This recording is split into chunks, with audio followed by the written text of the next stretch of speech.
Okay, hello everyone. So, in this occasion, we will presenting and explaining about the distributed system security in Paul's distributed system. So, before we get into the material, I will introduce our member. So, we are from Group 3. So, the first person is the Putu Bagus Fajar with last digit of student ID 0, 1, and 9. And then Andreas Stiady is myself, my name, with the last digit of student ID 0, 2, and 2. And then the third one is Anak, Agung, Widya, Nanda, with the last digit of student ID is 0, 2, 9. And then David Mario Yohanes Samosir with the last digit of student ID is 0, 5, and 5. And then the last one is Karisma Dewi with the last digit of student ID is 0, 5, and 9. Okay, so for the first material, I will explain. So the first one is about the distributed system. So as we know, distributed system is the collection of several autonomous computer elements that interact in the structure and systematic way to complete a task. So for example, there are the system is distributed in several places, but we have the same goals to achieve, but with the different connection. And the next one, so why do we need a system security in distributed system? So as you know, every system in every computer system, of course, needs a security to protect the data, to protect the privacy of the user, and then to protect some important data or information. So the distributed system security has a goal. So the goal is to limit the access to certain information so that only user who have permission can access it. So there are some 6 common security attacks. So the first one is the intrusion. As we can see, the intrusion is the attacker can use our system. So the attacker can control the system and using the system like normally. So as you can see in here, there are a case in Echo Point, distributed acoustic sensor for intrusion detection. So there are tools that can detect the intrusion and can handle the intrusion before the attacker can using our system. So they can detect the intrusion. And then the second one is denial of service. What is denial of service? So denial of service is someone who should have access right cannot access the information system.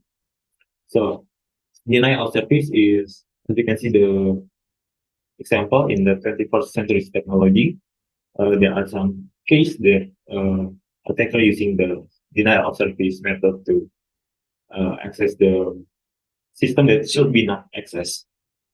And then the third one is the joyrider. So joyrider is attackers can only to get a pleasure by attacking the system. So it completely for their happiness only. So the attackers is hacking the system or attacking the system, but only for their happiness, not for the data, not for the using the system or something, no, but only for their happiness. And for one, there are vandals. So in this method, in this security attack, the vandals is attacker attack the system to destroy the system. So they are shutting down the system, they are destroying the system, so the system is cannot be used anymore. And then the final one is scorekeeper. Scorekeeper is similar to joyrider. So the joyrider is only to get a place to get a placer, but in scorekeeper to gain a reputation. So the attackers can be known, and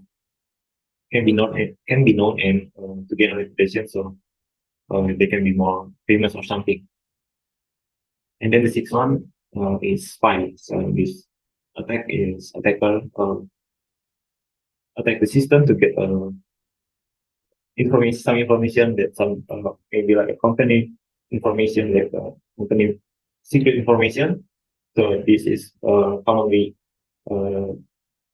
happen in maybe like a business or something. So the first company wants to know about the second company information, so they attack the system and then steal the information from them. So there are three common security threats. The first one is leakage. So leakage is a theft or collection of information by users who do not have access to that information. For example, there are a first person, one person here, you can call him A. So A is should be not have access to the information, but uh, they are threatening like a theft, so they want to steal the data or the information. In here, in this example, you can see they are in Toyota. So Toyota customer in Asia and Oceania have this following reason data leak. So the data is leaking. So the data is uh, can be accessed by a lot of people, something like that. So this person is uh, stealing the data, and then just the data is can be accessed in anywhere. The second one is tampering. So the tampering is changing the data or changing the information illegally. For example, a person can use the system, and then they changing the data like to be something random. So this person is changing the data is illegally because this person do not have the permission. And then the third one is vandalism. So what is the vandalism? So vandalism is doing a damage to certain operating systems so that there is interference with the system. So for example, like threatening is just threatening to damaging the system. So as the user is, so maybe like a company is maybe giving him something to do not damaging the system. As you can see the example in here, Makra concerned with vandalism of infrastructure under national addressing system. So this is one of the three common security threats. Okay, so for the next All right, thank you for Andreas. Okay, let me explain about the next material. Uh, these are inter entity communication security and management identity or identity management. Those two aspects are important aspects of distributed system that play a role in protecting information and ensuring trust between entities participating in the system. Yes. The first is inter-entity communication security. The inter-entity communication security is concerned with protecting the integrity, confidentiality, and authentication of data sent between entities connected in a distributed system. Following are, we can see communication security between entities is related to protection of data and its transportation, which includes authentication and confidentiality in it. Right? So there is some techniques in inter-entity communication security. The first is encryption. The encryption is a method or process of converting data from readable data to unreadable data to protect data confidentiality too difficult to understand to protect the information in the data. The second one, the encryption using encryption protocols like transport layer security or TLS and secure shell or SSH to help protect data in transit. The second one is authentication. The authentication is the process to verify the identity of an entity before gaining access to a protected network resource in a communication. So this is proves the identity of the entity participating in the communication. Authentication techniques such as usernames, passwords, digital certificates, tokens, or public-private keys are used to verify the identity of the sender and recipient of the data. Okay, next. The third one of the techniques in inter-entity communication security is digital signature. The digital signature is used to verify the authenticity and integrity of data. A digital signature used to verify the authenticity and integrity of data and uses a private key to generate a signature which can then be verified using appropriate public key. The next one, or the last one, is the firewall. This is a supervisor and controller of network traffic. Firewalls play a role in protecting distributed systems by monitoring and controlling and filtering the data or files that will enter the network or data that incoming and outgoing network traffic. This helps avoid attacks from unwanted entities. Okay, Next is identity management. The identity management aims to manage and secure identity information related to entities participating in distributed systems. We can conclude that identity management is the process of managing and securing identity information from each entity involved in a distributed system, generally used as encryption and authentication. Some of the concepts in identity management include: the first one is account creation. This is one of important thing in identity management, because the user must have some account and the user must create it to allow the entities or the user to interact with distributed system. The second one is authorization. This is manage entity access and permission distributed to distributed system resource. And once an entity is identified, identity management ensures that the entity can only access resources that comply with predefined permissions, like admin or administrator authorization, or the normal user authorization in SSO Unixa. Or we can say the lecturer authorization in SSO Unixa is different with student authorization in SSO Unixa. Okay, the next one is password management. This password management is manage user password, such as implementing password complexity, password recovery mechanism, and changing password periodically to ensure that user's password is always safe. And then the next one is multi-factor authentication. This authentication method using more than one authentication method to strengthen the security. For example, in our smartphone, we do not only use the password, but we can use our face to authentication our smartphone. Or we can say password but accompanied by a verification code via Gmail or via WhatsApp number. And the last one is monitoring and audit. Monitor user activity in distributed systems to detect and prevent attempts at misuse or unauthorized access. Monitoring every activity to detect and prevent unauthorized access or abuse of access, as well as record traces of access that can be used for investigation. Audits are used to record traces of user activity that can be used for investigations or security audits. Communication security between entity and identity management complement each other in protecting the integrity, confidentiality, and availability of data in distributed system. By implementing all of aspects in identity management and inter-entity communication security, we can implement it the step, and it is to reduce the risk of attack, abuse, and unauthorized access in their communication in distributed system. Okay, the next material will be explained by my friend Agung Ade, data storage in distributed system. Thank you. Okay, for my topic is data storage in distributed system. What is data storage in distributed system? Data storage in distributed system is a computing infrastructure where computing resource and data storage are distributed across multiple interconnected computers or servers. To store and access data in a distributed system, several commonly used techniques include: first is data mapping. Data in a distributed system is divided into smaller chunks and distributed among multiple nodes in the network. There are various data mapping methods used, such as centralized mapping, distributed mapping, and hash mapping. And second is data replication. Data is often replicated used across multiple nodes in a distributed system to enhance availability and reliability. Each replica can be accessed and updated independently, and data chains are propagated to other replicas. And the third is data consistency. Ensuring data consistency among multiple replicas is a challenge in distributed systems. Various consistency models can be applied, such as strong consistency, eventual consistency, and casual consistency. And next is communication protocols.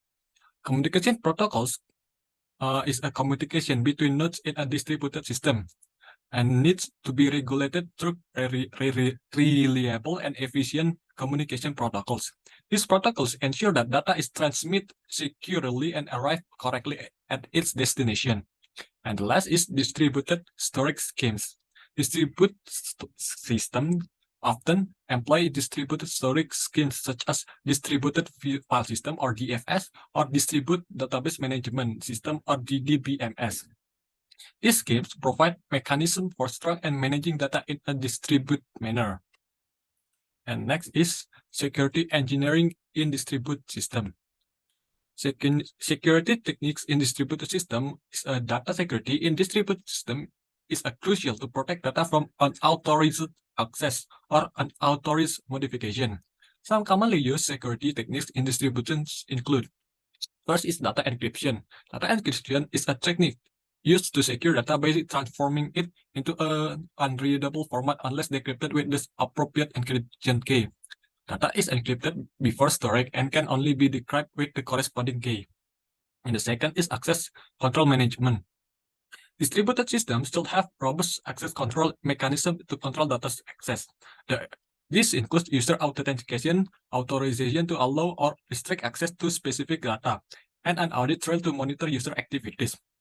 And last is network security. Distributed systems need to be protected from network attacks that can result in data breach or system damage.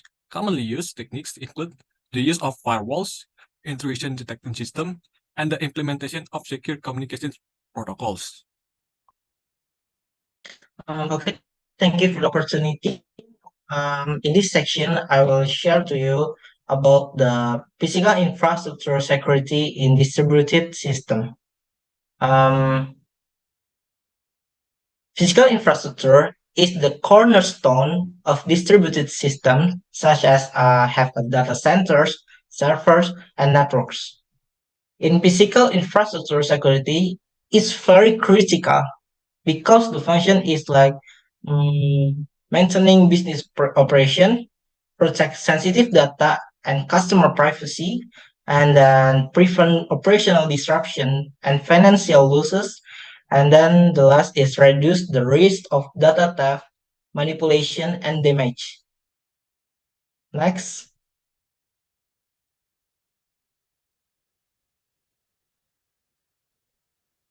Now I will present to you about the physical infrastructure security management.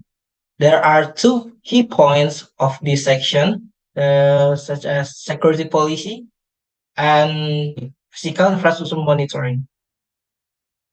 In security policy, establishing a clear and well-defined security policy is an important step in physical infrastructure security management.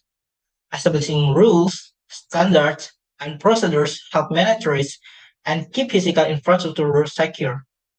Strict access policy, use of strong password, physical surveillance, and appropriate access rights ensure that only authorized persons have access to sensitive areas and systems.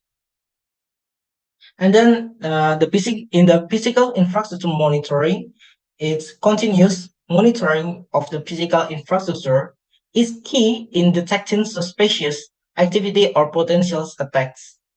Then the use of monitoring tools such as CCTV, physical access surveillance, and activity log analysis helps gather critical information to identify security threats.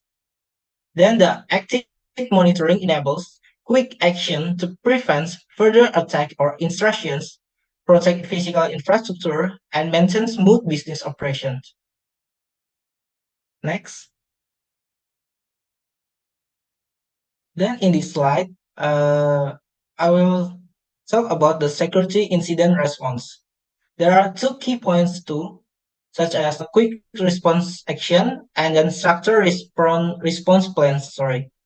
In quick response action, the first crucial aspect of handling security incidents is executing quick response actions.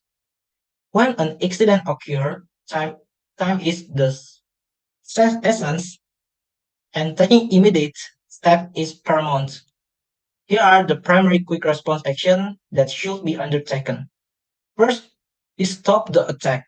The first priority is to halt the attack and prevent any further damage, and then restore the affected infrastructure. Once the attack has been stopped, it is vital to restore the affected infrastructure to its normal operation state. And then next is the investigation. After the incident has been contained and system have been restored, it is crucial to conduct a thorough investigation.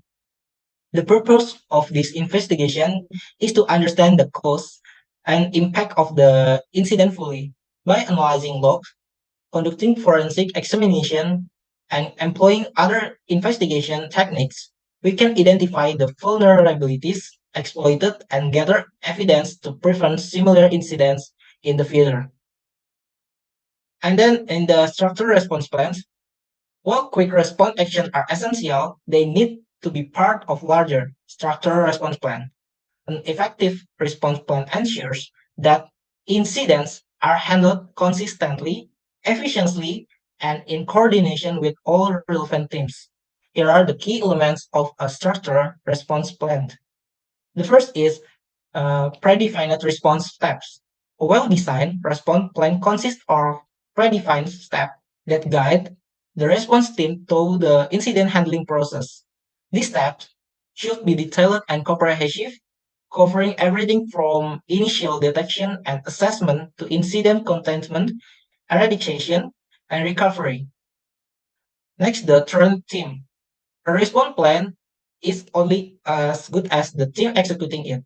It is crucial to have individuals with specialized knowledge in various areas, including cybersecurity, network operation, legal compliance, and public relations. And the last is cooperation between security and operational teams.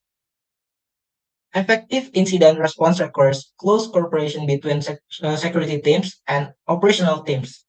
Security teams bring expertise in handling threats, while operational teams possess deep knowledge of the effective system and infrastructure. By fostering collaboration and communication between these teams, organization can respond to incident holistically, addressing both the security aspect and operational implication of an incident. I think that all I can be shared to you. And then the next slide will be presented by my friends. Thank you. Alright, next is why periodically performing security tests is important in distributed systems. So there are a few main reasons why we should keep going and should maintaining our distribution system is because first finding weakness. Finding weakness is thus help to discover vulnerabilities and weaknesses that hacker could exploit. So we need to find the weakness of our system so the hackers so we can maintain it so that the hacker could not exploit our data and our system. And the second one is assessing system resilience. Regular security testing allow organizations to assess the resilience of their system against various types of attacks, such as denial of service, DOS attacks, unauthorized access attempts, and or data breaches. And the third one is safeguarding confidentiality and privacy. By periodically assessing the security control in place, organization can protect the confidentiality, the confidentiality and privacy of their data, mitigating the risks of unauthorized disclosure or misuse. So the safeguardian confidentiality and privacy is really important of our distributing system because we need to maintain it continually to check our data whether our data or there's a lack of privacy or maybe there's some part that the hacker can hack our data so it must be perfectly safe and uh, it must be perfectly safe and still keep track our the privacy. So the next is real security threat and how to handle it in distributed system. I have a really unique and a good one, which is a distributed denial of service DOS attack. DOS attacks is consists of a cyber criminal aiming to disturb a targeted server or network by flooding the victim infrastructure with excess internet traffic. So there's some news. There's in the 2020 1960, the Mirai botnet launched a massive DOS attack targeting internet infrastructure company Dyn, causing widespread service disruption. So here's the news, which is the Mirai botnet was part of the college student Minecraft scam, and the Mirai botnet explained how thin scammer and CCTV camera almost broke down the internet.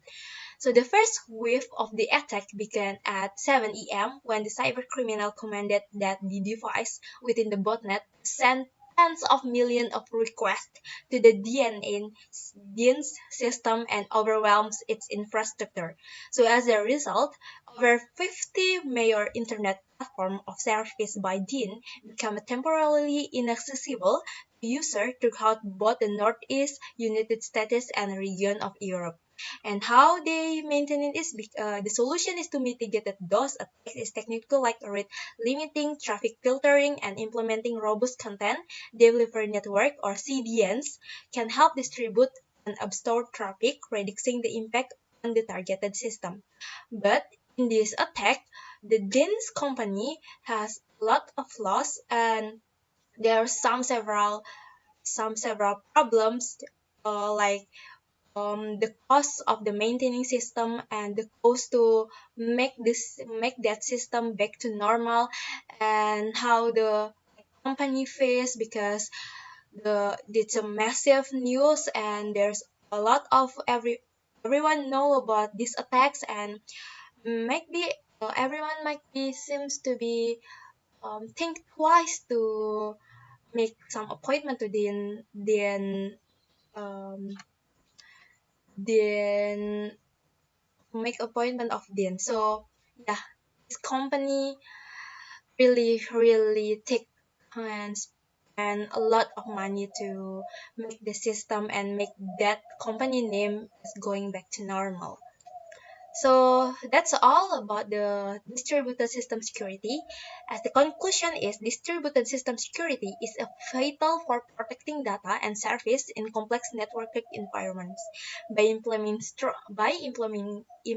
strong authentication, access control, encryption, and regular update, organization can mitigate threats like DOS attack, data breaches, insider threat, and malware.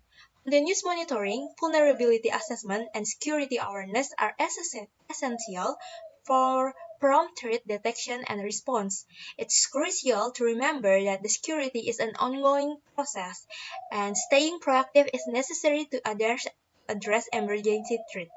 Collaboration between system administrator, developer, and security professional is a key to establishing a robust security foundation for distribution system. That's all our presentation. Thank you for your attention. Bye.